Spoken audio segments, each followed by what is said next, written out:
Okay. Assalamualaikum warahmatullahi wabarakatuh.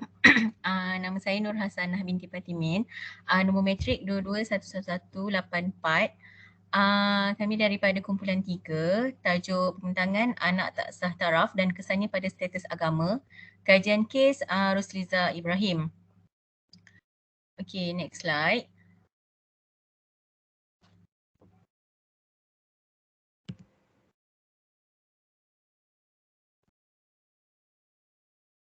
Okey, saya akan membentangkan tentang pendahuluan untuk anak tak sah taraf. Okey, anak tak sah taraf ni dikenali sebagai anak luar nikah dalam masyarakat Melayu dan anak zina mengikut hukum syarak. Kalau kita tengok dalam peruntukan Akta Undang-Undang Keluarga Islam Wilayah Persekutuan, dalam Seksyen 2 memperuntukkan anak tak sah taraf ni ialah berkaitan dengan seseorang anak yang dilahirkan di luar nikah dan bukan anak daripada persetubuhan syubhah. Okey, anak tak sah taraf ni lahir daripada perhubungan antara lelaki dan perempuan yang tidak nikah dan ianya menyalahi dari segi undang-undang dan norma masyarakat. Kalau kita tengok dalam Akta Kesalahan Jenayah Syariah Wilayah Persekutuan 1997, Seksyen 23 memperuntukkan persetubuhan luar nikah, iaitu mana-mana orang lelaki atau perempuan yang melakukan persetubuhan dengan lelaki yang bukan suaminya ataupun perempuan yang bukan isterinya yang sah adalah melakukan suatu kesalahan dan apabila disabitkan boleh didenda tidak melebihi RM5,000 atau dipenjarakan selama tempoh tidak melebihi 3 tahun atau disebat tidak melebihi 6 sebatan atau dihukum dengan mana-mana kombinasi hukuman itu. Okey, perkahwinan ibu bapa yang sah mempengaruhi status taraf anak dan nasab keturunan. Okey, kalau kita tengok perkahwinan yang fasid ataupun perkahwinan yang rosak, dia akan mempengaruhi kesah tarafan anak tersebut. Dalam pengenalan ataupun surat beranak anak tersebut akan ditulis yang anak tersebut adalah anak yang bukan sah taraf. Okey, anak yang berstatus luar nikah atau anak tidak sah taraf akan menerima stigma negatif daripada masyarakat. Anak itu akan menerima pandangan yang buruk daripada masyarakat kerana status dia sebagai anak luar nikah dan kebanyakan anak luar nikah ni dia akan tertekan dengan status sah taraf dia. Okey, kita tengok pula dalam Makasih Syariah menegaskan tentang kepentingan menjaga nasab. Okey, yang kita tahu Islam dia sangat mementingkan institusi kekeluargaan yang merupakan satu keperluan asas kepada fitrah manusia. Islam sendiri telah menggariskan beberapa perkara bagi memelihara keturunan. Antaranya ialah melalui perkahwinan, tanggungjawab kekeluargaan serta batasan pergaulan bagi perhubungan berlainan jenis. Maksudnya kita kena jagalah hubungan kita antara lelaki dan perempuan yang bukan mahram. Okey, kita tengok pada next slide.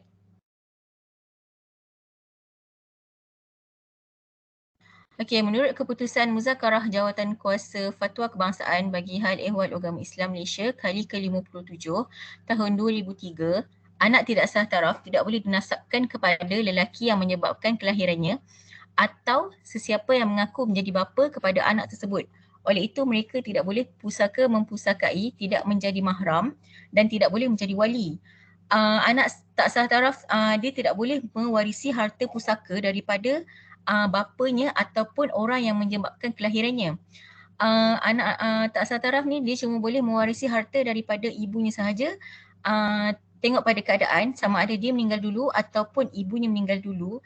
Jadi mereka boleh mewarisi harta satu sama lain. Okey, untuk mahram anak tak sah taraf ni pula, yang menjadi mahram ni cuma ibunya sahaja ataupun keluarga sebelah ibunya sahaja. Bapa ataupun orang yang menyebabkan kelahirannya bukan mahram dia dan dia tidak boleh menjadi wali kepada anak tidak sah taraf tersebut. Okey, seterusnya saya serahkan kepada rakan saya. Terima kasih. Okay, Bismillahirrahmanirrahim. Assalamualaikum. Nama saya Tuan Fatin Nabila binti Tuan Muhammad Jaafar. Nombor matrik 2211302. Okay, seterusnya saya akan bentangkan mengenai definisi anak tak sah taraf dari segi istilah Arab disebut sebagai walad al-zina yang bermaksud anak zina atau anak luar nikah. Para fuqaha bersepakat bahawa anak zina merujuk kepada anak yang dilahirkan hasil perzinaan dan bukan daripada perkahwinan yang sah atau pertubuhan syubhah. Okey, persetubuhan syubhah. Okey, maksud persetubuhan syubhah di sini adalah persetubuhan yang dilakukan dalam perkahwinan yang disangka halal dan sah tetapi sebenarnya tidak sah. Seperti contoh, pasangan suami isteri dia telah berkahwin dan selepas itu baru mereka mengetahui bahawa mereka ada hubungan mahram.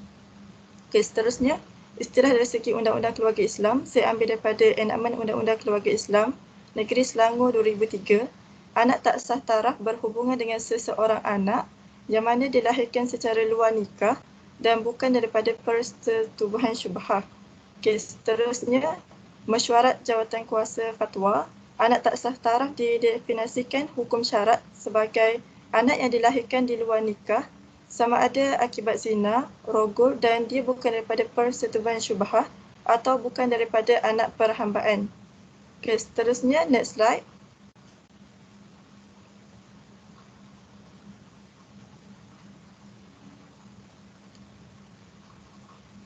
Okey, seterusnya tentang persabitan nasab. Terdapat 3 kaedah bagi pensabitan nasab mengikut syariat Islam, iaitu yang pertama melalui firasyi ataupun perkahwinan, yang kedua melalui ikrar dan yang ketiga melalui bayinah ataupun keterangan. Okey, yang pertama nasab melalui perkahwinan. Seseorang anak tidak boleh dinasabkan sekiranya anak tersebut dilahirkan melalui perzinaan. Kesah tarafan seseorang anak hanya berlaku sekiranya lelaki dan perempuan yang melakukan persetubuhan dalam keadaan mereka telah berkahwin secara sah, di sisi hukum syarak dan juga undang-undang Islam. Dan sekiranya anak tersebut dilahirkan melalui perzinaan, maka anak itu tidak boleh dinasabkan kepada penzina lelaki dan tidak boleh mewarisi hartanya. Dan apa yang lebih malang lagi, lelaki itu tidak boleh menjadi mahram dan bapa tersebut tidak boleh menjadi wali kepada anak tersebut. Okey, yang kedua, nasab melalui ikrar atau pengakuan. Okey, nasab melalui ikrar ni diistilahkan sebagai pengakuan seorang lelaki-lelaki secara sukarela terhadap seorang anak bahawa ia mempunyai hubungan darah dengan anak tersebut. Baik anak tersebut berstatus di luar nikah atau anak tersebut tidak diketahui asal usulnya. Dan syarat ini boleh dirujuk di bawah Seksyen 114 Akta 303 Undang-Undang Keluarga Islam Wilayah Persekutuan. Dan di sini digariskan banyak syarat dan di antaranya adalah perbezaan antara umur lelaki dengan umur anak itu memunasabahkan pertalian antara mereka sebagai bapa, dan pengakuan itu bukannya cuma mengaku anak itu sebagai anaknya tapi mengakui anak itu sebagai anak sah tarafnya. Okey, yang ketiga, keterangan saksi. Bagi mazhab Maliki, ianya boleh disaksikan oleh 2 orang lelaki sahaja. Manakala ulama Syafi'i dan Hambali, ianya boleh disaksikan oleh semua ahli waris. Dan syarat yang kedua, harus menentukan nasab dengan kesaksian melalui pendengaran. Sama seperti dalam masalah perkahwinan, kelahiran atau kematian. Dan dari segi pendengaran ni, ulama berselisih pendapat tentang maksud pendengaran. Namun pendapat yang lebih rajih dan sahih dalam mazhab Syafi'i dan mazhab Hambali iaitu pendengaran adalah melalui kumpulan yang ramai dan mereka tidak mungkin membuat perkataan berbohong sehingga khabar itu menjadi suatu keyakinan atau hampir yakin. Okay, next slide.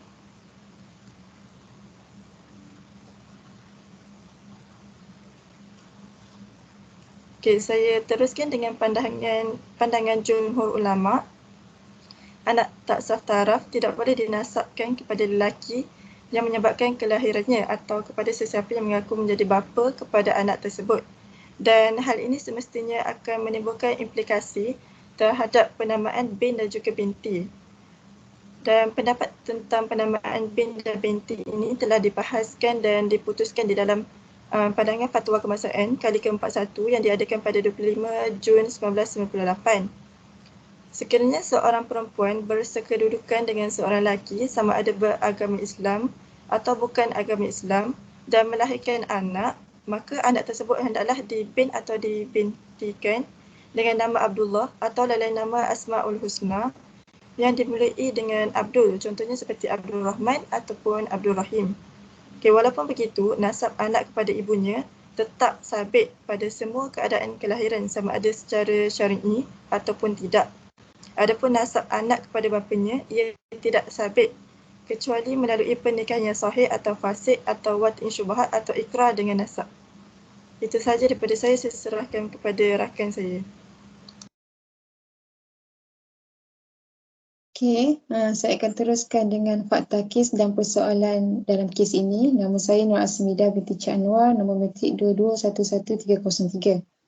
Okey, kes ini adalah antara perayu iaitu Rosliza sendiri yang telah dibesarkan oleh ibunya yang beragama Buddha dengan Kerajaan Negeri Selangor dan juga Majlis Agama Islam Selangor sebagai responden-responden. Di dalam siji kelahiran Rosliza, ini menunjukkan bahawa dia dilahirkan pada 1981 hasil hubungan antara ibu kandungnya iaitu Yap Ahmad yang beragama Buddha dengan seorang lelaki Muslim yang bernama Ibrahim. Namun begitu, tiada sebarang rekod perkahwinan yang pernah merekodkan perkahwinan antara ibu kandungnya dengan Ibrahim. Seterusnya pada Januari 1994, Ibrahim telah memohon kad pengenalan kepada Rosliza dan di dalam permohonan tersebut dia menyatakan bahawa agama Rosliza adalah Islam dan Yap Ahmad adalah berketurunan Melayu. Kemudian pada Januari 1995, Ibrahim telah memohon kad pengenalan baru dan menyatakan dalam permohonan tersebut bahawa dia merupakan seorang Islam dan statusnya juga telah berkahwin. Next slide. Okay, seterusnya, Yap dalam masa yang sama turut membuat kad pengenalan baru pada Februari 1995 dan di dalam permohonan tersebut dia menyatakan bahawa agamanya adalah Buddha, dia berketurunan Cina serta statusnya juga telah berkahwin. Kemudian pada Oktober 2008 iaitu 4 bulan sebelum Yap Ahmad meninggal dunia, dia telah mengikrarkan satu akuan berkanun iaitu Statutory Declaration yang mengatakan bahawa dia dan Ibrahim tidak pernah berkahwin ketika Rosliza dilahirkan dan Rosliza iaitu anaknya tidak pernah dibesarkan sebagai seorang Islam. Rosliza dalam masa yang sama juga turut mengikrarkan satu akuan berkanun yang mengatakan bahawa ibu bapanya tidak pernah berkahwin dan dia merupakan seorang Buddha, dibesarkan sebagai seorang Buddha serta tak pernah dibesarkan sebagai seorang Islam. Okay, next slide. Okay, Rosliza telah membuat permohonan ke Mahkamah Tinggi untuk mendapatkan beberapa deklarasi. Yang pertama, deklarasi yang menyatakan bahawa beliau dilahirkan secara tidak sah oleh ibu Cina yang beragama Buddha bernama Yap Ahmad. Yang kedua, deklarasi yang menyatakan bahawa perkataan ibu bapa di bawah makna orang Islam dalam Seksyen 2(B) Enakmen Pentadbiran Agama Islam Negeri Selangor tidak termasuk bapa yang disangkakan terhadap anak tersebut, iaitu bapa biologi. Yang ketiga adalah deklarasi bahawa beliau bukanlah seorang yang menganut agama Islam dan bahawa kesemua undang-undang yang dibuat oleh Dewan Undangan Negeri Selangor di bawah jadual ke-9 Senarai 2 Perkara 1 Perlembagaan Persekutuan tidak terpakai atau memberi kesan kepada beliau yang seorang Buddha. Yang kedua adalah Mahkamah Syariah di Negeri Selangor tidak mempunyai bidang kuasa terhadap beliau. Okay, next slide. Dalam permohonan beliau, Rosliza bergantung kepada dua perkara. Yang pertama adalah affidavit daripada jirannya Chan Si-fen yang menyatakan bahawa Rosliza ini dibesarkan oleh ibunya yang beragama Buddha dan Rosliza tidak pernah dibesarkan dalam Islam sejak dia mengenali Rosliza ketika berusia 4 tahun. Yang kedua, Rosliza juga turut bergantung kepada surat daripada Jabatan Hal Ehwal Agama Islam yang mengesahkan tiada sebarang rekod pernah direkodkan perkahwinan antara ibu dengan bapanya Ibrahim. Okay, dalam kes ini Mahkamah membuat keputusan bahawa Mahkamah Tinggi dan Mahkamah Rayuan menolak permohonan Rosliza dan kebenaran untuk memfailkan rayuan ke Mahkamah Persekutuan dibenarkan berdasarkan beberapa persoalan. Okay, next slide. Okay, persoalan undang-undang yang timbul dalam kes ini adalah sama ada persoalan sama ada seseorang itu adalah atau bukan orang Islam di bawah undang-undang berbanding sama ada seseorang itu bukan lagi orang Islam, termasuk dalam bidang kuasa Mahkamah Tinggi sivil untuk mendengar dan menentukan. Dan yang kedua adalah kandungan kebenaran kandungan kad pengenalan atau kandungan sebarang permohonan bertulis untuk pendaftaran kad pengenalan yang tidak dibuktikan melalui affidavit atau ketika perbicaraan berdasarkan Peraturan 24/1 Peraturan Pendaftaran Negara 1990, sama ada kandungan tersebut boleh dianggap sebagai fakta dibuktikan untuk deklarasi status di bawah Seksyen 41 Akta Relief Spesifik 1950. Berdasarkan fakta kes, dapat lihat bahawa kes ini adalah berkisar berkenaan dengan penentuan status agama yang mengatakan tidak pernah beragama Islam dan bukannya kes yang bukan lagi beragama Islam, dan juga penentuan mahkamah mana yang berbidang kuasa untuk menentukan status agama tersebut. Itu saja, saya serahkan kepada rakan saya lain. Warahmatullahi wabarakatuh. Nama saya Syatra binti Zailani, 2211-306. Seterusnya kita akan pergi kepada peruntukan undang-undang yang mempunyai kaitan dengan kes Rosliza Ibrahim. Yang pertamanya ialah Seksyen 41 Akta Rilis Spesifik yang menyatakan bahawa setiap orang berhak untuk melakukan sama terhadap orang lain, dan mahkamah juga mempunyai budi bicara dalam menentukan keputusan berdasarkan permohonan yang telah diminta. Kemudian kepada Seksyen 2 Clause B Enactment Pentadbiran Agama Islam Negeri Selangor yang menyatakan bahawa seseorang yang salah seorang atau kedua ibu bapanya pada masa kelahiran orang itu ialah orang Islam. Dan Seksyen 61 Clause 3 Clause B Clause X Enactment Pentadbiran Agama Islam Selangor menyatakan bahawa Mahkamah Tinggi Syariah mempunyai bidang kuasa untuk mendengar dan memutuskan semua tindakan sekiranya semua pihak dalam tindakan tersebut merupakan orang Islam dan berkaitan dan berkaitan dengan pengisytiharaan bahawa seseorang itu bukan lagi orang Islam. Dan berkaitan dengan Seksyen 111 Enactment Undang-Undang Keluarga Islam yang merupakan bahawa seseorang anak itu boleh dinisbatkan kepada bapanya apabila anak itu telah dilahirkan melebihi tempoh 6 bulan. Seterusnya kepada artikel 121 Klausa 1A Perlembagaan Persekutuan yang menyatakan bahawa mahkamah yang telah disebutkan dalam pasal 1 iaitu merujuk kepada mahkamah sivil tidak mempunyai kuasa dalam bidang kuasa syariah. Seterusnya akan pergi kepada keputusan yang telah diputuskan oleh Mahkamah Tinggi Shah Alam, iaitu Mahkamah Tinggi Shah Alam telah menolak permohonan Rosliza kerana permohonan Rosliza merupakan permohonan untuk keluar daripada Islam yang merupakan di bawah bidang kuasa mahkamah syariah seperti yang telah diperuntukkan dalam artikel 121 Clause 1A Perlembagaan Persekutuan. Dan Mahkamah Tinggi juga telah berpendapat bahawa wujudnya perkahwinan antara Ibrahim dan Yap Ahmoy terus menjadikan Rosliza itu adalah anak yang sah menurut Seksyen 2 Clause B Enactment Negeri Selangor 2003. Walaupun Rosliza telah menyatakan dalam surat akuan berkanunnya bahawa dia dan bahawa ibunya iaitu Yap Ahmoy dan Ibrahim tidak pernah berkahwin dan ibunya merupakan penganut Buddha. Seterusnya, mahkamah juga berpendapat bahawa berkemungkinan tempoh selama 4 tahun mereka tinggal bersama itu, Rosliza telah dibesarkan dalam sebagai orang Islam. Dan Mahkamah Rayuan juga telah bersetuju dengan keputusan yang telah diputuskan oleh Mahkamah Tinggi. Berdasarkan artikel 121 Clause 1A Perlembagaan Persekutuan yang menyatakan bahawa yang menyatakan bahawa segala perkara yang tertakluk di bawah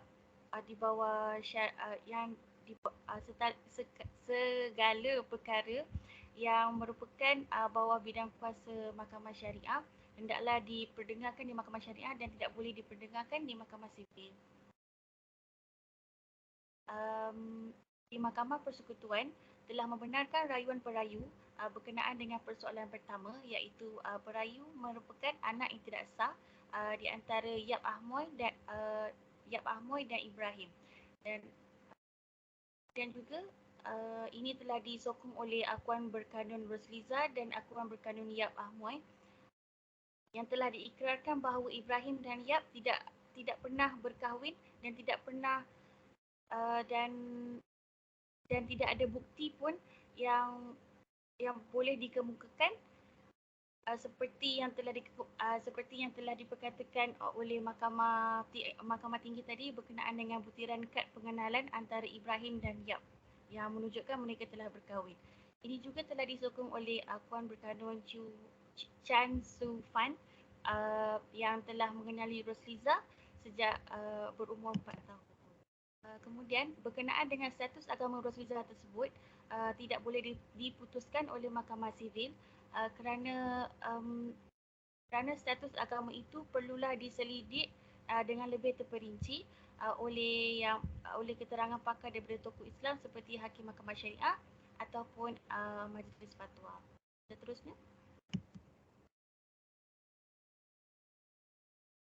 Bismillahirrahmanirrahim. Saya akan sambung mengenai hasil dapatan daripada kajian kita hari ini. Nama saya Nur Ainina binti Osman, nombor metrik 2211312. Yang pertama adalah adakah perkara ini di bawah bidang kuasa Mahkamah Sivil ataupun Mahkamah Syariah.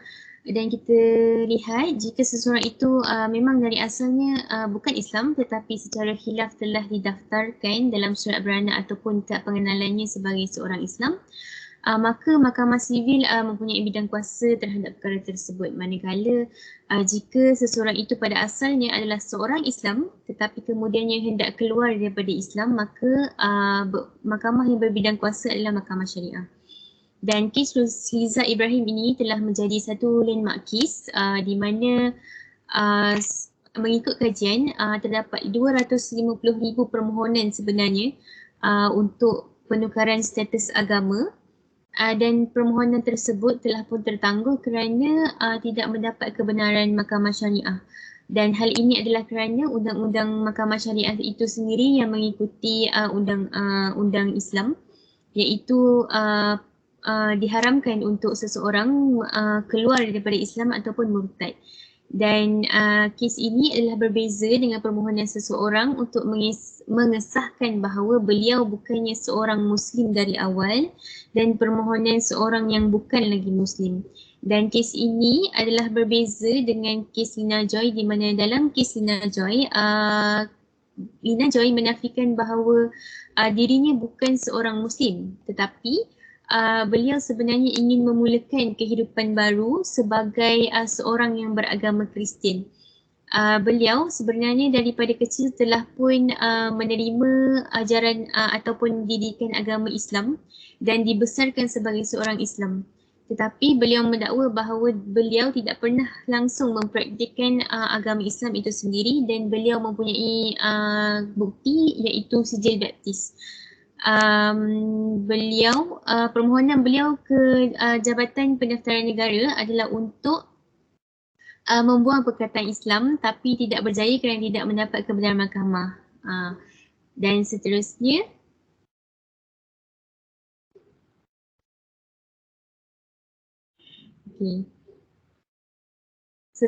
cadangan berkenaan dengan anak tak sah taraf ini. Yang pertama, perlunya peneragaman undang-undang syariah mengenai prosedur keluar Islam ataupun murtad. Kita melihat kepada contoh Seksyen 119 Enakmen Pentadbiran Agama Islam Negeri Sembilan 2003, di mana seksyen tersebut memperuntukkan secara ringkas prosedur keluar Islam itu bagaimana. Kita perlu membuat perisytiharan Mahkamah Syariah dahulu. Kemudian permohonan itu adalah secara ex parte dan pemohon perlulah bertaubat terlebih dahulu sebelum hakim menjalankan siasatan dan sebagainya. Dan yang kedua, pihak Jabatan Pendaftaran Negara perlu membuat penelitian yang mendalam sebelum membenarkan permohonan pertukaran status agama pada kad pengenalan. kita melihat kepada mungkin pihak Jabatan Pendaftaran Negara itu sendiri boleh membuat siasatan awal ataupun menyemak dahulu adakah pemohon yang membuat permohonan untuk penegaran status agama itu benar-benar ada kekhilafan terhadap pendaftaran kad pengenalan tersebut. Dan kita juga melihat bahawa tiada denda ataupun hukuman untuk mereka yang telah sengaja menukar status agama kad pengenalan tersebut. Dan yang terakhir adalah memberi kesedaran kepada masyarakat mengenai kesan anak yang tidak sah taraf. Okey, melalui kes Rosiza Ibrahim ini kita dapat melihat bahawa pentingnya para bapa untuk memelihara kehormatan diri dan nasab keturunan selari dengan prinsip maqasid syariah seperti yang diperkatakan tadi. Kerana bapa yang beragama Islam itu perlulah membesarkan anak itu dengan melalui agama Islam itu sendiri, meskipun anak yang lahir itu adalah anak hasil perhubungan zina, kerana anak yang lahir itu adalah suci, bersih dan tidak berdosa. Dan oleh itu si bapa yang beragama Islam itu tetap mempunyai kewajipan dan tanggungjawab untuk mendidiknya dan membesarkannya sebagai seorang Islam. Saya serahkan kepada rakan seterusnya.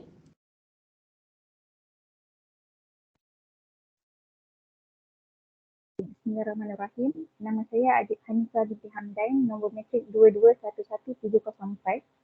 Saya akan meneruskan pertanyaan saya iaitu kesimpulan.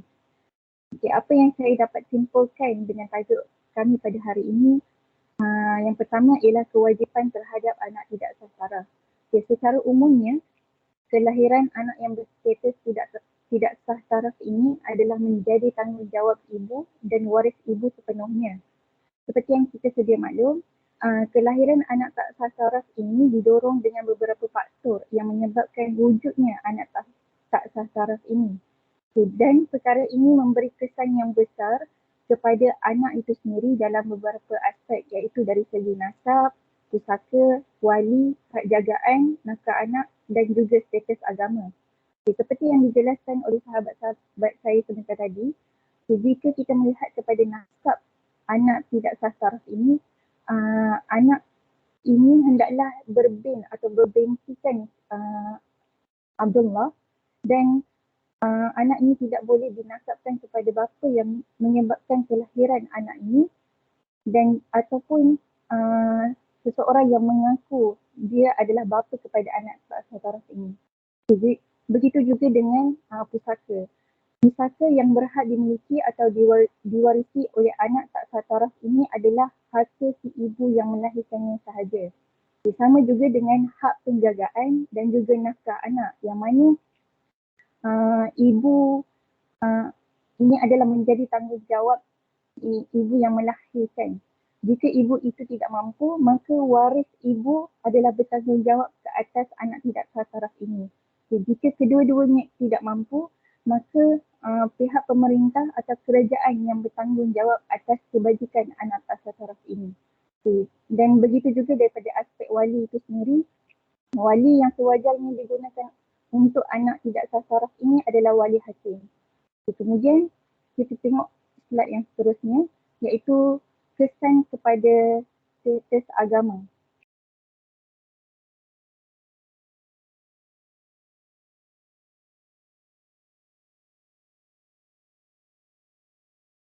Anak tak sah taraf yang dilahirkan ini, status agamanya adalah berdasarkan status ibunya.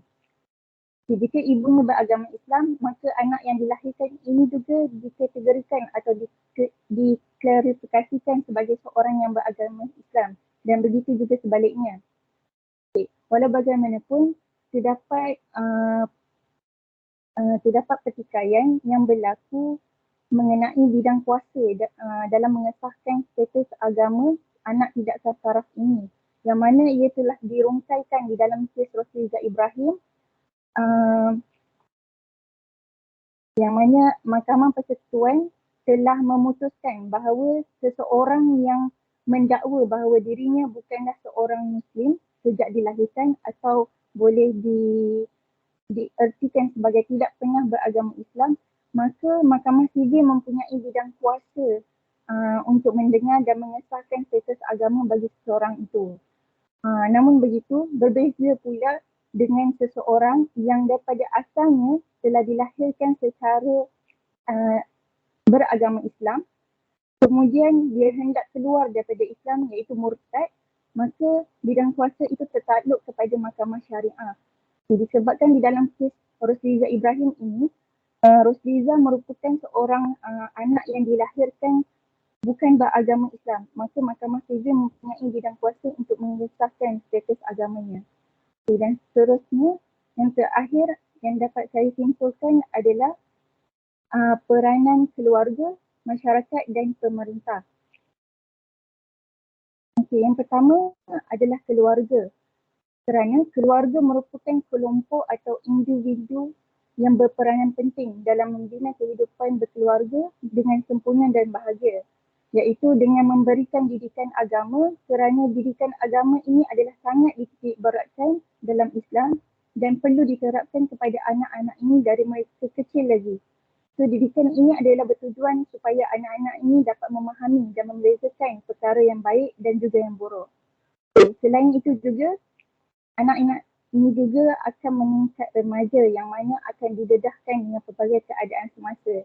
Oleh itu, pihak-pihak yang lain yang turut berperanan penting adalah pihak sekolah dan masyarakat dalam memberikan didikan yang baik kepada mereka. Jadi begitu juga dengan pihak pemerintah yang berperanan penting dalam menjaga kebajikan dan melindungi anak tak sah taraf ini seperti mana kanak-kanak yang lain. Oleh itu, perkara ini ataupun isu kelahiran anak tidak sah taraf ini dapat diatasi dan dicegah pada masa yang akan datang jika semua masyarakat dapat memainkan peranan-peranan ini dengan sebaiknya. Okay. Itu sahaja daripada saya untuk kesimpulan dan itu sahaja daripada kami untuk tajuk anak tak sah taraf dan kesannya pada status agama kajian kes Rosliza Ibrahim. Sekian wabillahi taufiq wal hidayah. Wassalamualaikum warahmatullahi taala wabarakatuh.